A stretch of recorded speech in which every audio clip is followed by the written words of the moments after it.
Hey everybody, how you guys doing? Hope you guys are doing okay.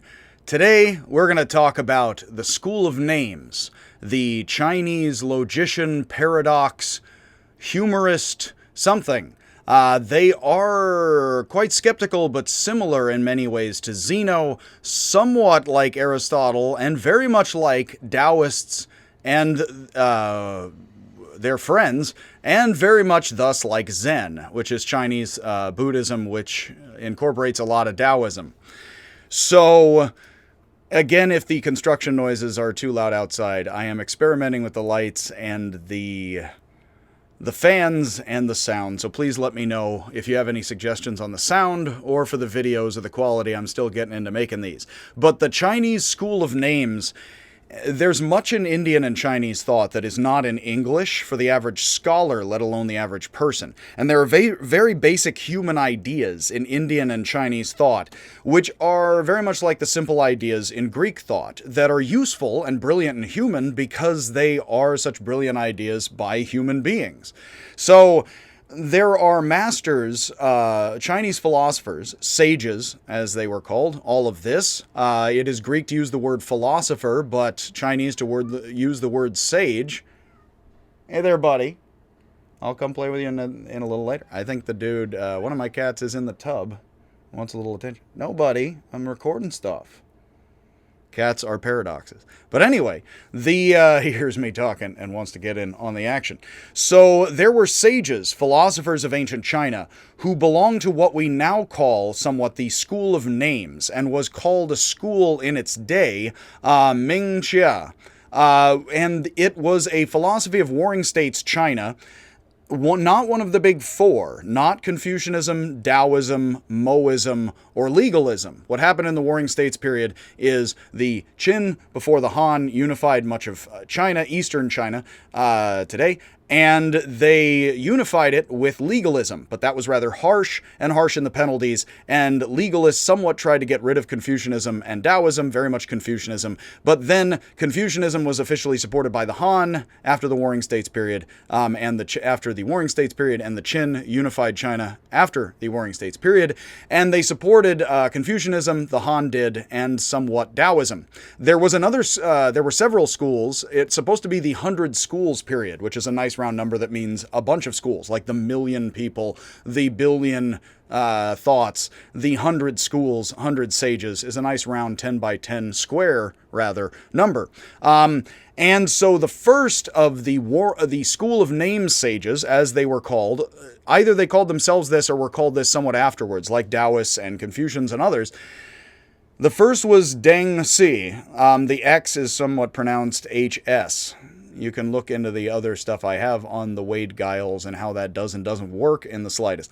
Who's supposed to have lived around 546 to 501. The dates are going backwards because we're on the other side of Jesus, other side of the 1 or the 0 over yonder, in ancient times. So about 500 years or so before Jesus, in China, you have around the same time as Heraclitus in ancient Greece, it was important for New Testament stuff, was Deng, the first famous lawyer of ancient China, or one of the most famous early, who used and taught wordplay for court trials, who would often argue both sides of a case, much like Pyrrho was said to do of ancient Greece. And he argued that contradictory judgments can both be true, which you would know very much as a lawyer arguing for a client or two, or the state against a client or not, quite the clients, as things are arguably good and arguably bad both. For this, he was executed for making contradictory statements others struggled to explain after the state fell into disorder. Of course he was. Why wouldn't he be? So the school of names are sometimes called the sophists. In Greek thought, according to Plato, sophists are pretty much philosophers you don't like, and then you have the philosophers and the people you do like who are philosophers, so who are really the sophists, not your folks. Or the dialecticians, because they go back and forth like Plato, Hegel, on different sorts of positions, or the logicians. though those names also fit other schools as well. Of the Greeks, they're somewhat similar to the Eleatics, as mentioned. Zeno, Parmenides, particularly Zeno and how he frames the paradoxes, who argue that the tortoise can never catch Achilles if there is an infinite regress of halves to complete the whole distance, separating the two. There's the arrow and other related problems. The two famous first and last masters of the school of names, after the founder here, who may not have founded it on purpose, nor did anybody seem to have wanted him to in the court, are Hui Shi, who lived 380 to 305, a good friend of the Daoist Zhuangzi, according to many accounts, which is wonderful. Zhuangzi happens to be my favorite Chinese philosopher, and he happens to say things that are either exactly like the school of names or designed to upset them, both of which would be something a Daoist would say if they're like the school of names but not. And the second and final great of the three of the school of names is Gongsun, who lived from 325 to 250, somewhat overlapping with Hui Shi, who infamously argued, which I will talk about today, which is a wonderful logic thing, and I am doing work on Carroll right now, Lewis Carroll, and his logic and his games, and if you want to know how humor can be logical or simple switches of fiction, along with Wittgenstein, who is, again, Wittgenstein is my favorite modern philosopher, that if... He infamously argued, a white horse is not a horse. And if you want to know more about Lewis Carroll and logic and why humor can be logic, Wittgenstein said once that philosophy could be done entirely in jokes, and as I like to joke, I try to, terribly, is that a white horse not being a horse is something everybody can understand in English or any language because it puns on the ways that language is used, which is very much logic.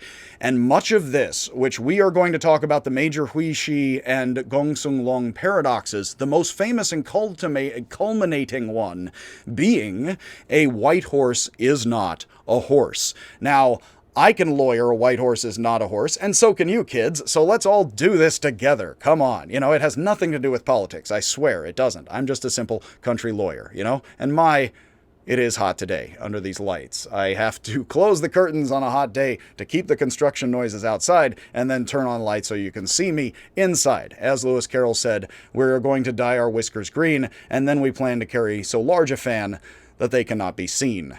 So yes, contradictory opposites and life and silliness and humor of how, well, one thing is true and the opposite is true, such that we may eat a bunch of pizza, go to the gym, and a white horse is not a horse. It's amazing. Life is life. Words work through time and process and situation. So the works of these dialecticians has been lost, except for many mentions in the books of Zhuangzi, which is one book, many, depending on how you cut it, and the partially preserved in the Gongsun, which any philosopher's name with Si on the end is the work of whomever in ancient China.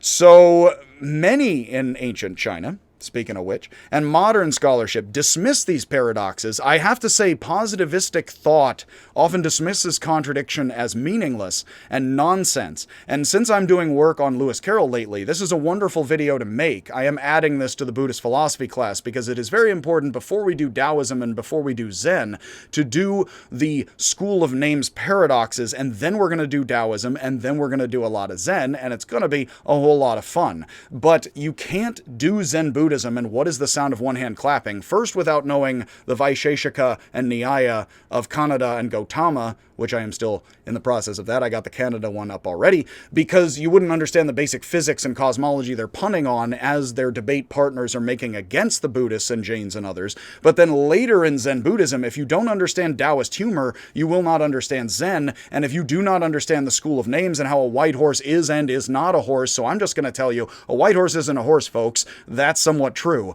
That is very important for understanding Taoist humor. In fact, this is stuff I happen to be very excited about and very happy about. I have not found a lot in English explaining these paradoxes. Many people, and I will say I am somebody who's a critic of analytic philosophy being somewhat positivistic, and let's leave that for all another time, several other hours, that essentially these paradoxes teach us a lot that is very Wittgensteinian, if I am, yes, pronouncing anything ever correct, Wittgensteinian, about human language and thought, and Wittgenstein loved Lewis Carroll, and he thought Lewis Carroll can teach you a lot of logic. Now, why would he think that? Because I'm going to teach you a lot of logic. Very simple as we go through these Chinese paradoxes, and they make just as much sense in English, almost. There's one or two where it's somewhat not having plurals makes more sense, which is Chinese. And we will talk about that, but knowing that, anybody can make sense of these, and it makes a lot of sense, and I'm happy to hear there's contradictory wise ways they make sense, and I'm not getting all of it. That's great. Of course, as my theory should be, Popper would be very afraid. My theory can account for anything, which Popper would be ashamed of. But yes, hopefully my theory can account for a lot, because that's a decent human theory here. So, essentially, the school of names was mentioned by some. It seems favorably, although Zhuangzi seems to not like it so much. But Xunzi, the X pronounced HS, Xunzi with a bit of an S, is the cynical Confucian who might have been a legalist also, and was considered a source of legalism, that he considered paradoxes like this silly nonsense, very much like Russell and like positivist thought that follows Russell, or if thought is somewhat Russellian and positivistic, it would dismiss a lot of Lewis Carroll and nonsense play as somewhat silly nonsense and just entertainment. But it is not simply entertainment. It is showing us that language works in more than one way, and we can position the duck rabbit such that you see it as a duck, and then you see it as a rabbit, which is very much Wittgenstein. When I took a psychology class, they showed us the duck rabbit in an image, and it says this is Wittgenstein's duck rabbit. It is Yastrov's duck rabbit, if I am pronouncing that correctly, and Wittgenstein says so as much, and it is, but Wittgenstein is the more popular guy. These guys were not as popular as the Daoists. Daoists are more popular with their kind of humor, so who came up with it first, we don't know, but Zhuangzi and Hui Shi love battling with each other. Meanwhile, Confucians are dismissing Daoists and the school of names as a bunch of nonsensical hippie-ish people, not more the Daoists than the lawyers, but essentially these guys are just playing with nonsense, and what do they know?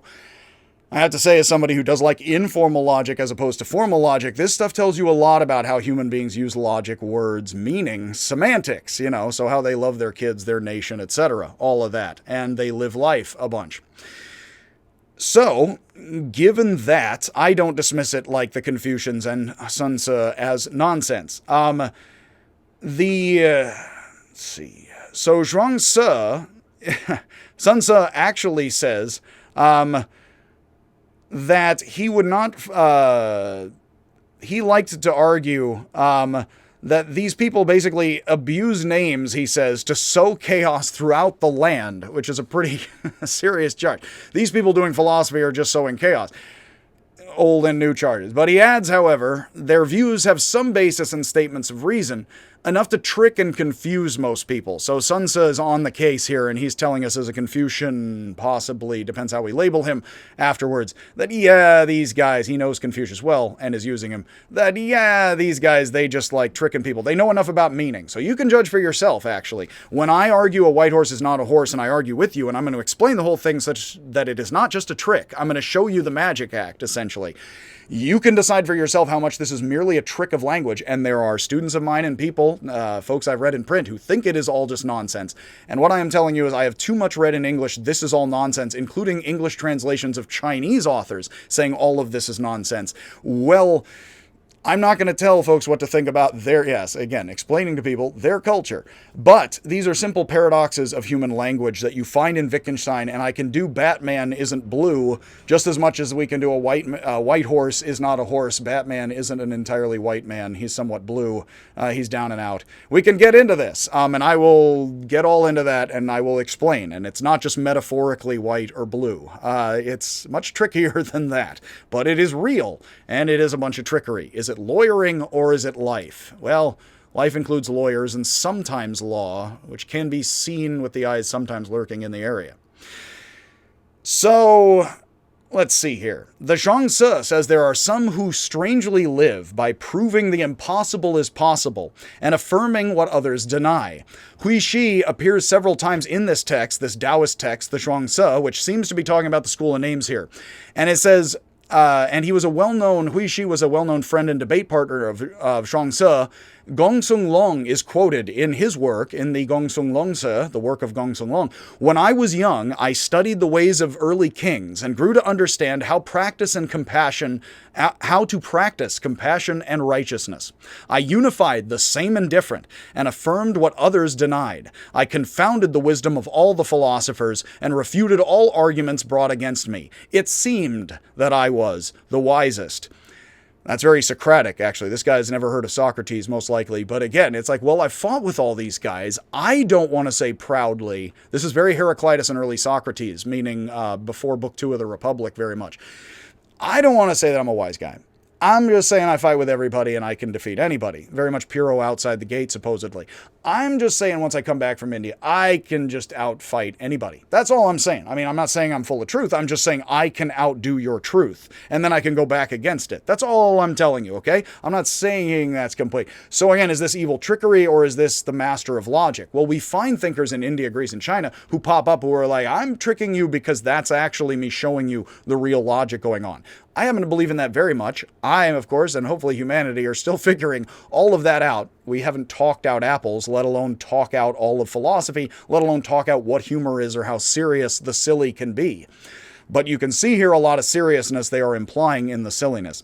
So the Zhuangzi, which are silly Daoists, much more hippie-ish than the School of Names lawyers, they are saying these guys are sort of just trying to BS you. But then the Daoists themselves are clearly sharing and or copying their humor and their moves, which means they are learning, and that's because these guys appear in the text. Hui Shi and Gongsun Long appear as sages who sometimes look silly, but other times speak as if they're Daoists. This is also because Taoism, like Jainism and other things in India, they didn't know that they were Daoists yet. So just like Sun Tzu being a Confucian, he may not know he's a Confucian while he uses Confucius, just as the Daoists may not know they're all Daoists altogether. So here Hui Shi or Gongsun Long could be called School of Names or be seen in an alternate history, in a slightly different archaeological dig or two, as Daoists themselves, but more by the early thinkers, the Chinese ancient folks themselves, they are identified with School of Names and not Daoists, which is why we follow the ancient Chinese, modern Chinese philosophy teachers, and myself, of China and America and elsewhere, would say these guys are School of Names, but they are confusably almost Daoists. Almost Daoist being a terrible band name that I think is still free, yes? So all of this puts the Daoists in alliance with the School of Names, but we also are told in the Zhuangzi, the second important school of Taoism, that the School of Names could overcome words but couldn't convince minds. And this was their weakness. And that Hui Shi thought himself the best at debate, so he contradicted others well, but he was never at ease with those he debated. Now, we can flash forward here a sec to Taoism and just say what the Taoist answer here is, not to give it all away, but to just follow. You can follow up with the Taoist material we will follow with, which is a lot that interconnects with this. But the best thing here to think is that the Taoist would see a lawyer who's still lawyering and really good at logic, or somebody living in the city, and you can live in the city as a Taoist, but somebody who is still trying to best other people is like, well, I outsmarted and out-rhetoricked the rhetoricians.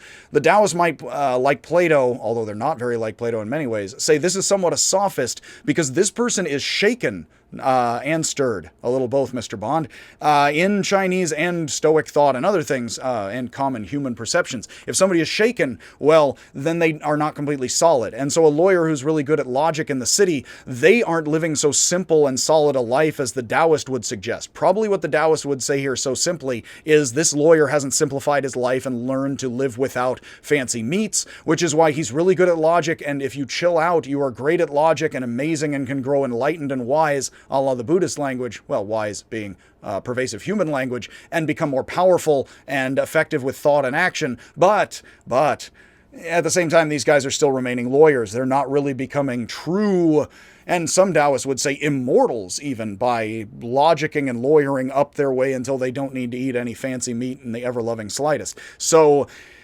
That would probably be the implied criticism, that these guys aren't thinking by the stream slowly, that they're actually fighting in court, which is why they're not at ease. And that seems to be consistent with Hui Shi. He's a fine debate partner for Zhuangzi, but he is shown in the text to seem like he's a bit confused and a bit upset when he can't fight Zhuangzi, because you kind of can't. Well, Zhuangzi isn't concerned with joining, let alone fighting City Hall specifically. He wants to laze about by the river, and so he would say, Hui Shi, you're still all muddled, and like the Confucians, you're trying to please power in the city, and so you have not learned to simply regard humanity as humanity, ever being humanity, not changing much, and so you're still struggling with things, trying to make humanity something or other, so you are not truly deeply at ease, would be the Daoist answer. The Daoists would say you don't have to make anybody more or less logical or rational in the slightest. They already are, and very much like the, I believe, Indian Upanishads, again, all creatures on earth try to be, not realizing they already are, running around frantically, all the creatures.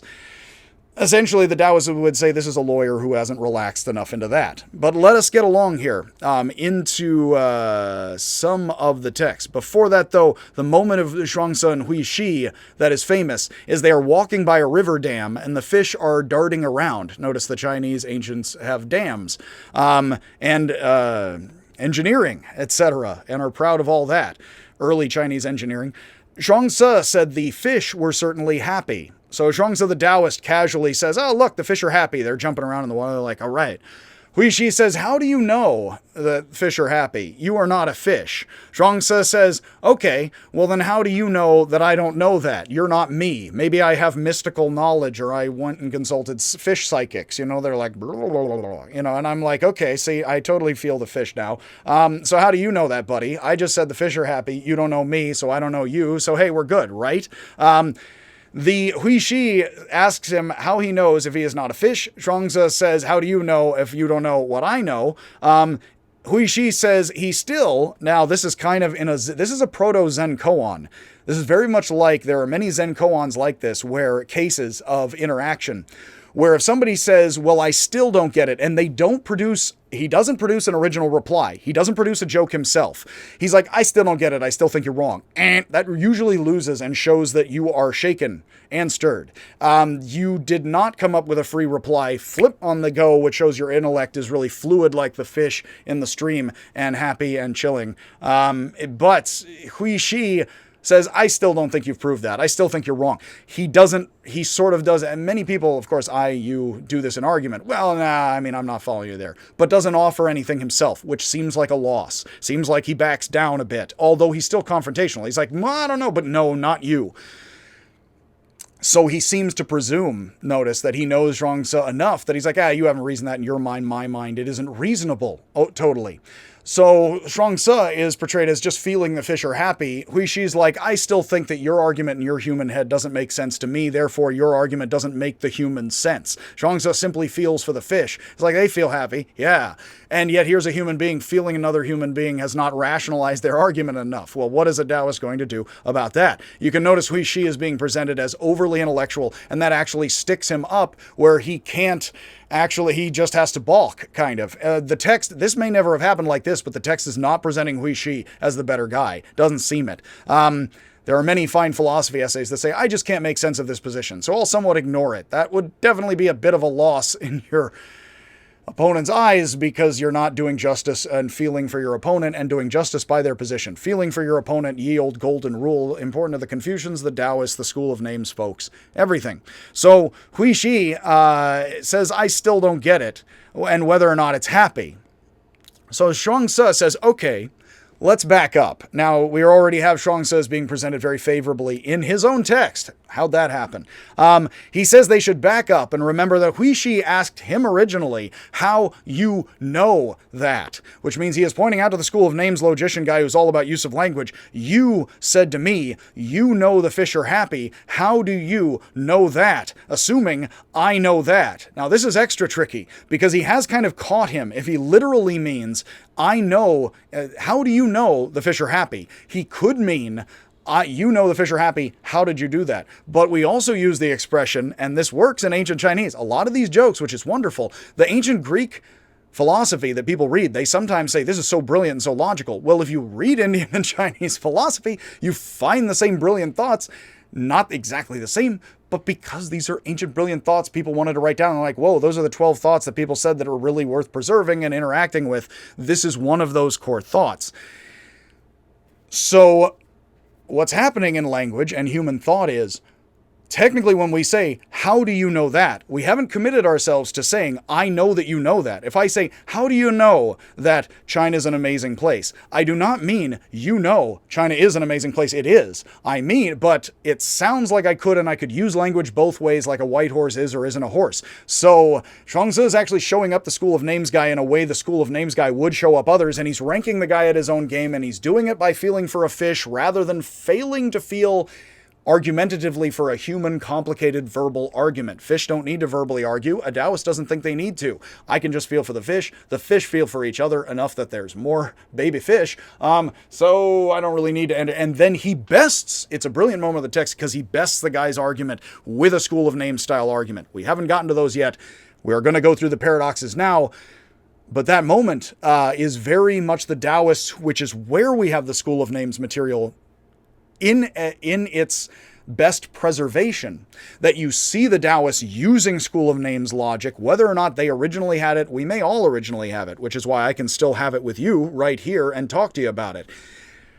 And what is going on with that is this is the Daoists preserving this material, arguing with it, and they believe they have picked up this lawyer speak, or they always had it. Everybody does, and watch me out-lawyer the lawyer is what he is saying. Yes, I'm just a simple northern lawyer. I don't know. I don't live in Manhattan. But yes, that's not important right now, and since I don't live there, it never will be. But Zhuangzi seems to imply, well, I just tricked you at language, you committed yourself to this position. So he says, Hui Shi already admitted in the beginning that he knows that, namely that the fish are happy and that Zhuangzi himself knows that. So he actually now has his opponent that way. A white horse is a horse and isn't. So you knew the fish were happy the whole time and you asked me about it. Which could have been. The funny thing is here, a lot of times in Taoism, like this School of Names stuff, and this is what's so brilliant that a lot of folks don't get subtly here, and it's about humor. It can improve your life with humor and wisdom and seeing things, and why does humor improve our lives? Because seeing things in alternate ways and how they could but could not be is quite brilliant. Edgar Allan Poe says, the brilliant thing is not certainty, but more so possibility. And what these guys are showing you is possibilities of language. So Zhuangzi technically did not commit himself while acting like a jerk and funny. He technically did not say, I know that you know that I know that the fish must be happy because perception is always right. What he said is, you used language as if you could have meant that you knew the fish are happy. How the heck did I know that? Because language could work your way or my way, which he's showing the guy who is getting uptight about language, even though he should have this School of Names kind of thinking. So that's, Hui Shi is then, funny enough, after he is dunked on quite clearly by Zhuangzi, Hui Shi is then mentioned in the Zhuangzi text. I forget if it's before or after. It may even be before. Zhuangzi walks by Hui Shi's grave and sadly says, now I have no one to argue with. Now, Gongsun says, I confounded everybody, I have no one to argue with. We have Hui Shi, the guy who leads to Gongsun, but the Daoist, Zhuangzi, saying, now that this School of Names Hui Shi guy is dead, I have no one to argue with at all, and they mention Gongsun in this text and in Daoist texts. So this is confusably, again, the Daoists saying, even about the Confucians as well as the School of Name folks, and much like Gongsun says, I have gone over these paradoxes. I have fought for X and not X, Y and not Y dialectically. Parmenides tells boy Socrates, and everybody watching that play of Plato knows Socrates was killed by Hemlock for questioning everything, the youth, the gods, the people, arguably not the gods according to the Apology, but Parmenides tells boy Socrates, with Zeno there by his side, if you argue X and not X, Y is not Y, Z and not Z, and if you argue and you lawyer that better than anybody, you will be unstoppable. And then there seems Plato wants more Pythagoreanism in grad school or something. But we are given a decent dose of Heraclitus, ironically enough, in the mouth of Parmenides a la Plato, that if you can do X and not X, Y and not Y, you are better than anybody in thought. And here we have these Taoists saying, yeah, like that lawyer guy, I'm better at him. Damn, I'm sad he died. I don't have anyone to talk to anymore. This is unquestionably Zhuangzi the Daoist being presented in a Daoist text as out-lawyering the greatest of ancient Chinese lawyers, who was the greatest of Zeno paradoxicians, who was thus the greatest rationalist reasoner person, not according to positivism or rationalism a la Kant, Russell, but that they would say this is the greatest of thought. And again, you can judge for yourself. These paradoxes here work very well in English, not perfectly, but they do work very well, all of them. I have mentioned the ones that are the best, and there's much repetition. The School of Names leaves behind 31 paradoxes, the first 10 of Hui Shi, and 21 others included in the work of Gongsun. So Hui Shi came up with 10. There are some of the 21 others, many of which are imitations and or slight variations, which is like a lot of the arguments of Zeno, like the arrow is much the hare, etc. Well, I guess the statue and or target is much the hare, but so. The arrow is much the turtle. That's also not a band name yet. These brilliant puzzles have been neglected, dismissed, and misunderstood by a lot. I have to say, reading Chinese in English and then reading English scholarship, I do not see a lot of people give these paradoxes what I'm gonna try to give to them now. And I imagine that there are many folks in over many years who have had these thoughts and written this down. And I am not privy to all of that. I do want to point out again, if you are in the Anglophonic world, you have access to a lot, and there's still probably Starbucks in Hong Kong. But in spite of that, there isn't a lot of this in English that can be read or appreciated. You can go to the English yourself and see how much you find. And I'm going to tell you about the paradoxes here. And I found that there aren't enough there is not enough work on them. So Feng who wrote the great modern work, History of Chinese Philosophy in 1931, with the English version following in 1937, which was a text that allowed the Anglophonic world much access to Chinese thought and philosophy. He gave the paradoxes more credit than many, but he argued that the paradoxes rely on a particular understanding of universals, mental categories that are absolute. Feng was actually a little more into early Wittgenstein than late Wittgenstein. I don't have time to mention all of that now, but it would have to do with something like seeking still universal forms and not finding them, when in fact there may be something like brute pragmatism going on in the work of these lawyers.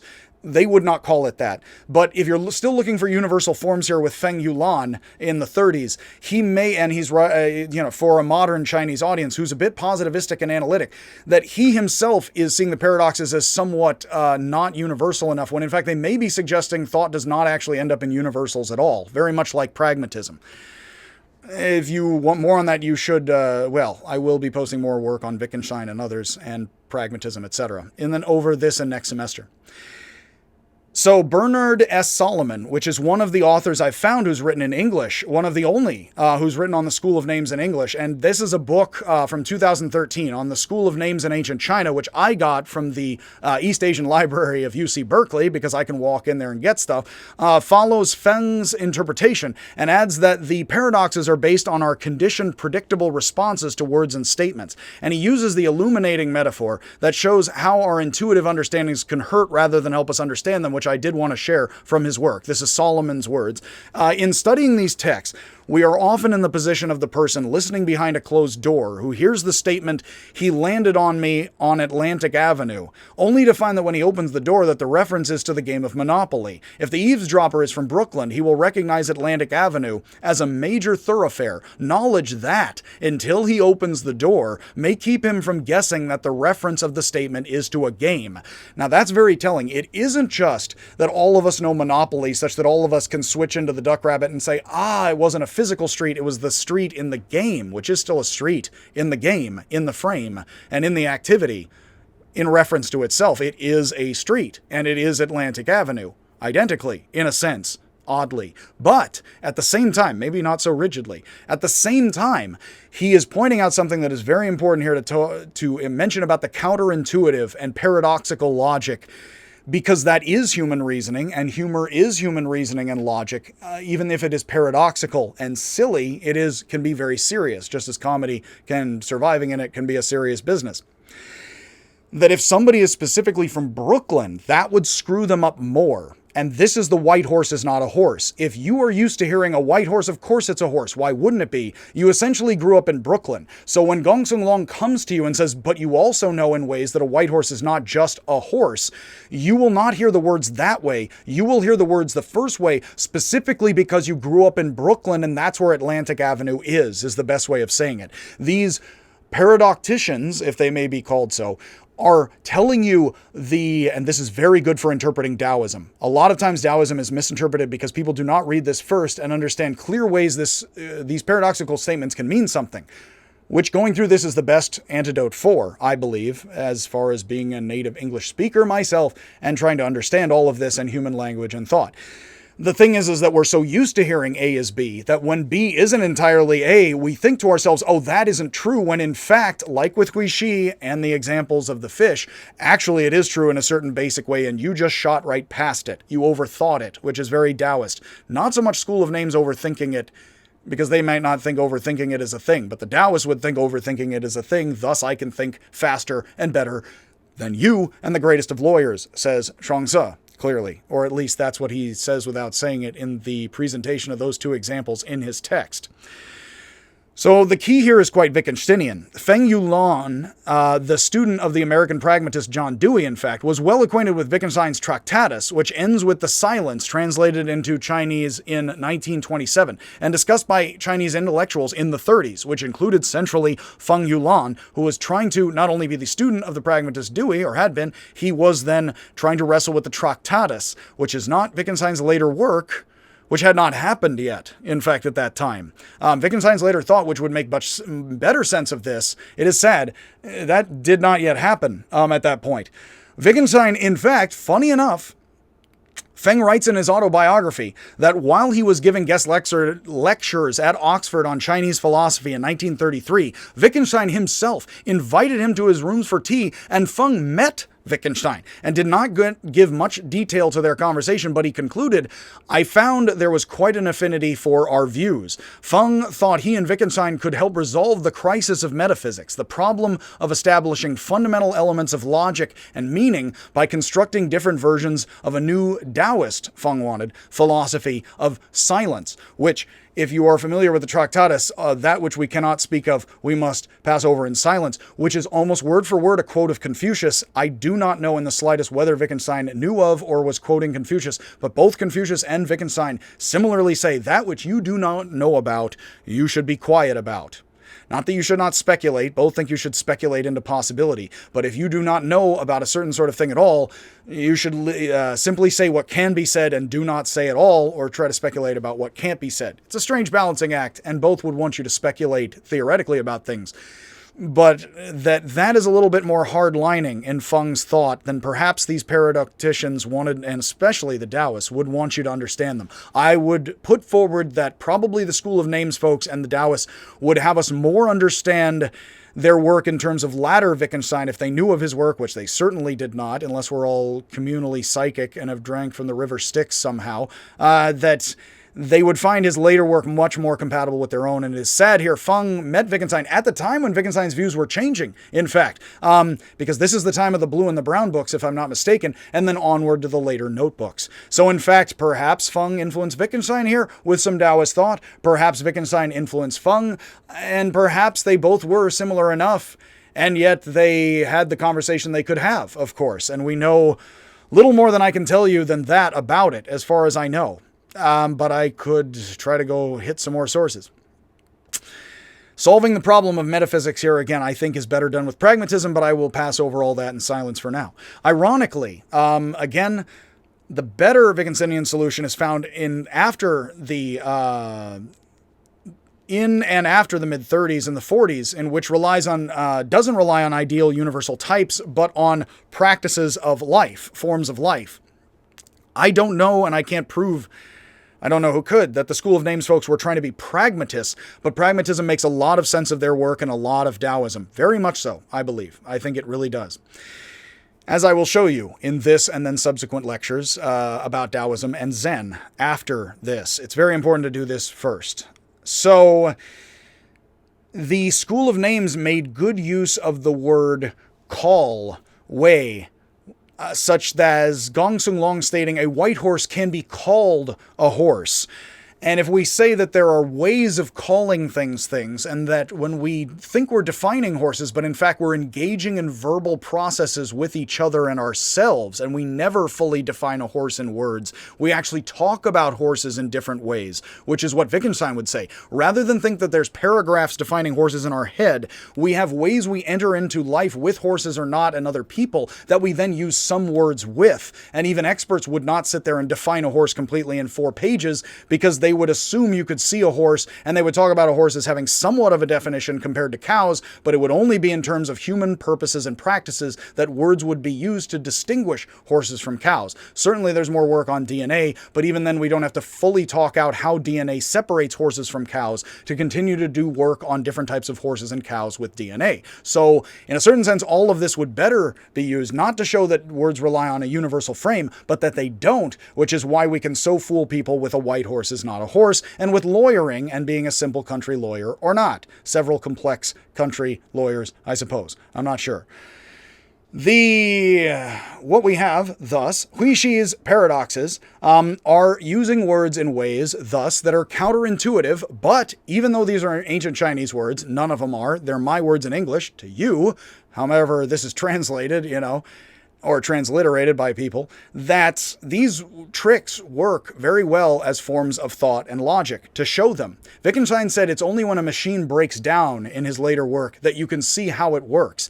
That is very much that it's tricking you with the primary meaning in order to get you to see that counterintuitive meanings in that situation could have been true given a different situation or something slightly out of frame. That's exactly why this stuff works with plot twists so well. If you see a knife, as somebody once said, it has to be used by the end of the movie for something. That's to say, if we focus on a knife or a gun, that should be used by the end of the movie for something. It's that sort of the shot that pulls back to the knife or the gun changes everything, like these things. So let's get into the paradoxes here. And yes, the introduction is long, but it is all necessary, I think, to understand how this all works. So Hui Shi's first paradox is, nothing is larger than the largest thing, which is the larger measurement, and there is nothing smaller than the smallest thing, which is the smallest measurement. Zhuangzi, Hui Shi's friend, says the cosmos isn't large and the tip of a hair isn't small, as there are larger and smaller things, measuring each against the smallest and largest. Why measure the largest things continuously against the thing that is largest and otherwise unnamed, or the smallest against the smallest, otherwise undefined? If there is no largest or smallest thing that can be named, then we can call any large thing small compared to the large itself, and any small thing large compared to the small itself. There is a Chinese proverb that says a foot can be short and an inch can be long. There is, I believe, there's a saying of Heraclitus, the sun is the width of a human foot. And of course it is. If you can hold your foot, I cannot, can kick my foot high enough. I do not do enough yoga disciplinary practices of either yoga, dietary, or any other yogic kind. But the sun is somewhat, if you squint, and you hold your foot up to it, is somewhat the width of a human foot. And yes, that's true. Hui Shi's second paradox is that what has no thickness can't be piled up, but it can cover 1,000 miles. Many, including Feng, suggest atomism, that Hui Shi, like Canada of India or Diogenes of Greece, is suggesting there is a smallest thing, and conversely that the cosmos as an object is the largest thing. But that isn't actually stated, that he's an atomist. And it does seem that Feng is trying to find a universal here, or something static, contrary to the relativistic use of language of the rest of the paradoxes, as well as Zhuangzi uses similar language in the paradoxes that matches with each of these very much. As the Zhuangzi tells us, a knife's edge has no thickness, regressing to a point, very Zeno. The edge, the most cutting edge, the avant-garde of the avant-garde, is zero thickness in some sense at some point. There's a wonderful play of this in The Third Policeman, an underappreciated Irish novel, which I will do videos about at some point after I do the Greek and the Chinese and the Indian stuff enough.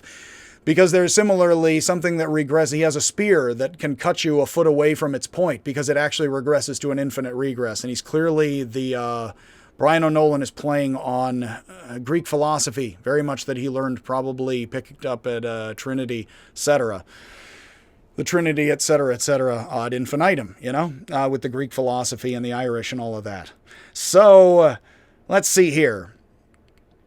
Hui Shi is likely speaking of an idealized edge or a straight line. Think about that people who do mathematics would say yes, and a two-dimensional line or a two-dimensional surface can be piled up infinitely and have no thickness, because that's how it's defined. That is what it is called. A line is called the length from here to here, and thus how thick is a line? Well, it isn't called any thickness at all, thus a line has no thickness. Every line you've ever seen in your mind or your life has had some thickness, otherwise you haven't seen it. But we call a line a thing that has no thickness, even as it has a thickness right in front of us. So it is how we do deal with reality. Thus, we don't need atomism or anything like that of Feng here. Well, folks far earlier than Feng. Hui Shi's third paradox is heaven is as low as the earth, and mountains and marshes are on the same level. This is a very good paradox for using words in counterintuitive ways, much like the other paradoxes here. Mountains and marshes are not on the same level, because here are the mountains in the Chinese painting, and here are the marshes. And they are also on the same level because, of course, they meet at some point on the horizon. On the horizon, the sky and the earth are the same. They meet. They are at the same height, which is here. So they aren't and they are at the same height. This sort of language is exactly the white horse is not the horse language later with Gongsun Long, and he is doing that after hearing Hui Shi and others, between Hui Shi and him, or around the same time overlapping, are doing these sorts of paradoxes. And yes, so Hui Shi's fourth paradox is the sun is setting at high noon, and living things die as soon as they are born. That's very Heraclitus. He says living things are dying continuously. They're constantly going towards death. That's very Zen. The living are dying, and as soon as the sun is rising, the sun is setting. As soon as it peaks over the horizon. It is also at high noon. The sun is on the threshold, is both rising and setting. There are many...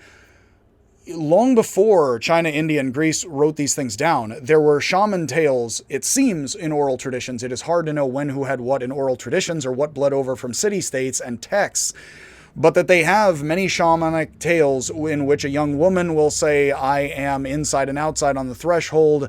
There is one in which a young woman is wearing a fishnet.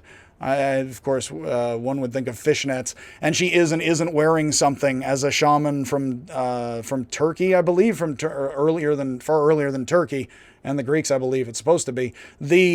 That you are and are not something if it is relativistic, and that shows your power. And that's very much what these guys are showing. That if I wear a fishnet bodysuit and I'm wearing and not wearing anything, this video is marked for children, and so we're not going to push that any farther. That's essentially you are and are not naked. You are and are not wearing anything, like small children often. And the sun at high noon is both rising and setting at the same moment. This gets into the Yueh thing, Chu and Yueh, as we will get to, going there yesterday and arriving today. It's another complex play of the same logic, which is human logic, counterintuitive. Hui Shi's fifth paradox says the smaller sameness, the lesser similarity, is that large sameness is different from small sameness, but the greater sameness is that all things are similar and different from one another. This is quite confusing without a concrete example. Consider a bowl of apples and oranges. All are round, all are fruit, and all are edible. Yet it is easy to see that the apples are more similar to each other than the oranges. You can easily see here are apples, here are oranges.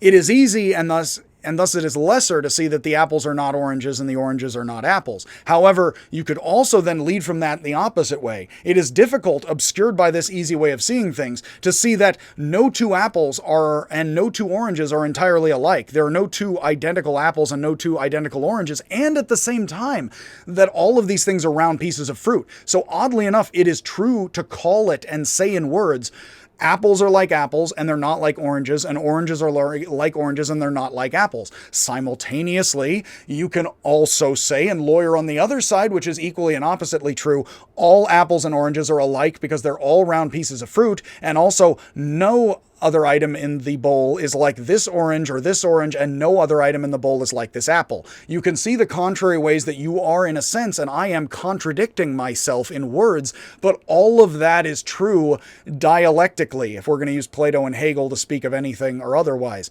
All of that is very true dialectically, but you can't sort of see it from here. You have to go there and here, and then you see it all, which is Hegel's whole picture of the waltz steps of history. The Waltz of History is also not a band name, with ukuleles. I'm not really sure I want that in my life. But it could happen outside. I just have to close the windows and the drapes again with all the construction equipment. So, let's see here. It is easier to see the categories of apples and oranges than it is to see the similarity and differences do not stop there, oddly enough. And do we thus see the categorization, and are the many ways we can see a bowl of apples and oranges in front of us? Hui Shi's sixth paradox is that the South has no limit and yet has a limit. Where is the South? Well, this is sort of possibly punning on, and I haven't seen anybody point this out, that the South is always south of you. Wherever you are, I mean, there's South China, but then there's the south of you. So not just Baja California to me, but if I'm in Baja California, Guatemala, because there's south of South or wherever you are. So in that sense, the South has a limit. There's a way that you can't get further south somehow in ancient Greece and here and China. But at the same time, if you move around, and there's always, if I go to the North Pole, then the South sort of doesn't have a limit because it moves with me. That is something co-relativity of language. That's very Wittgenstein saying, well, if Humpty Dumpty tells you boo-boo, boo-boo means I can go for a walk, that's cute, but he has to actually share a practice of language with others as a social practice, because Humpty Dumpty is going to have a hard time defining all the words of Jabberwock by himself, or going boo-boo, boo-boo with Wittgenstein means I'm going for a walk, which is Wittgenstein's seemingly interpretation of the Jabberwock a bit, and Humpty Dumpty's interpretations, because you can't just say by yourself. You can get people to say it with you, but just by yourself, it's no fun and it's no real formal life at all. It has to have the little people and the back and forth and the operations. Otherwise, boo-boo, boo-boo doesn't become a tradition and you might forget it by yourself. So it's not reinforcing as social meaning and language is. I'm not saying these guys knew all of that necessarily, but of course that's something we think and know quite naturally, quote unquote, and they would be thinking of that as the background of all of this. The background, as Wittgenstein would say, the social whole situation, the whole physical, temporal thing that you're in is the background of your thinking. So, Hui Shi's seventh paradox. This is already 50 minutes, and I want to get to the white horse is not a horse, so we're going to try to cover this in under an hour, because if we make this 7 hours, nobody's going to watch it, you know? Hui Shi's seventh paradox is someone goes to Yueh, this is a famous one, a neighboring state today and arrives yesterday. I have seen several people say this is pure nonsense. No, it isn't. If you read the other stuff, you may have already seen it, because I mentioned it by now. If somebody crosses the border of Yueh at the stroke of midnight, which is not mentioned, but if that's there and a possibility, then in that case, as they cross the border between Chu and Yueh, two warring states, notice these are also states that tend to clash, so they would be angry over the border physically. If you hop the border right at the stroke of midnight, like Cinderella here, you would have technically gone to Yueh today, gone to Yueh yesterday, gone to Yueh, left Chu yesterday, left Chu today, all four, so you remove the two, other than the ones you want that sound most paradoxical, and you went to Chua yesterday and arrived, or you went to Chua today and arrived yesterday. All of the four are true, so you leave the two that are most paradoxical given the way we would normally hear it, which is I left A and went to B. So you say you left B and went to A backwards. It sounds wrong, not at the stroke of midnight. At that one point, like the wheel touching the ground, which is going to be very soon after here. Hui Shi's eighth paradox is chained rings, like those used in Chinese and later Arabic and European magic acts. Thinking abracadabra and then Chinese boxes and things, with technology increasing through the world in the golden ages of the world, China leading to Islam, leading to Italy, leading to Spain and others. A chain is separate in each ring such that we can point to each link and say it is wholly individual thing. And then we can point to the chain as a whole and say it is a wholly integrated thing, including all the links together beyond themselves. There is a suggestion here that the cosmos and the self, again, like Daoists would say, that a chain, if you are in chains with other things, they're all separate, but they're all together, all at the same time. It can be said that each part of a chain is separate. It can be said that each part of a chain is the same as the chain. We call for the chain, we call for the whole thing. Wittgenstein says if you call for a broom, you're technically calling for the handle and the broom, for the handle and the brush. But in another sense, no, you're not, because that would be a different act. To call, give me a broom handle and a brush, and that would be a different form of life where those things are stored in different places, and maybe I need to add them to two different brooms rather than just put them right together. You don't know, maybe I'm head broom part supervisor. That would make total sense in that one instance at midnight when I cross the border. Then it would, if I am broom supervisor. No, it wouldn't. If I say, you'd say that's oddly specific. What the heck? So, we have here that Hui Shi's ninth paradox is the center of the world is north of the northern provinces and south of the southern provinces, which is only possible if the center is both in different and separate places, so that is similar to the south. If you know the southern one, then the center is wherever you are, because that's where it seems, and then the center is the center of everywhere, and it's wherever and nowhere. Much as the Emerald Tablet said about the cosmos being a circle with the center everywhere and nowhere. I believe Emerald Tablet is based on Greek sources, which is supposed to be Egyptian sources and or Persian sources, but then is very Greek wisdom of Neoplatonists of the Renaissance, etc.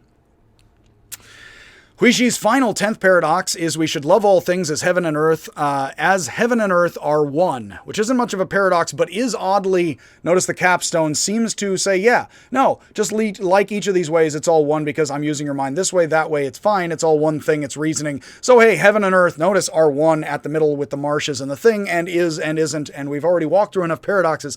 The whole is the sum of the parts and beyond the parts as all the parts and the whole. Any different way you talk about it, and this is basic Hegelian kinds of dialectic and Plato with the Parmenides. So there's 21 additional paradoxes that follow the same logic as Hui Shi's 10. But seeing as how we have actually, we've got a 55-minute video already, I actually didn't intend this to be this long. So what I'm going to do is I'm going to stop this video now, and I also have to get to a job right now. Well, not right now, but in like 15. So, hey, essentially right now. So I'm going to cut the cameras, click, and I'm basically going to, I will do another video, which I'm fine to lengthen this stuff out. I am going to try to say and han, but, a little bit less and talk a little slower. But we are going to have another video thus on the 21 additional paradoxes. I will explain them with Hui Shi and others. And we will have another video here on the paradoxes of the school of names after Hui Shi and with Gongsun Long, who is the major figure who summarizes these paradoxes and famously argues a white horse is not a horse. And I will mention the comics about that, modern comics I will share with you, which I love. And again, this will help you lawyer with others, which you don't need to do if you are a happy fish swimming in the stream or swimming around where Zhuangzi is hanging out, wriggling in the mud like a tortoise. Like a cosmic tortoise of sorts, and perhaps it's wriggling in the mud all the way down. So anyway, much happiness, everyone. I will post this today, and I will hopefully figure out, well, I'll have some time to do the next video in the next day or two. So much happiness, and I will see you when I see you or not.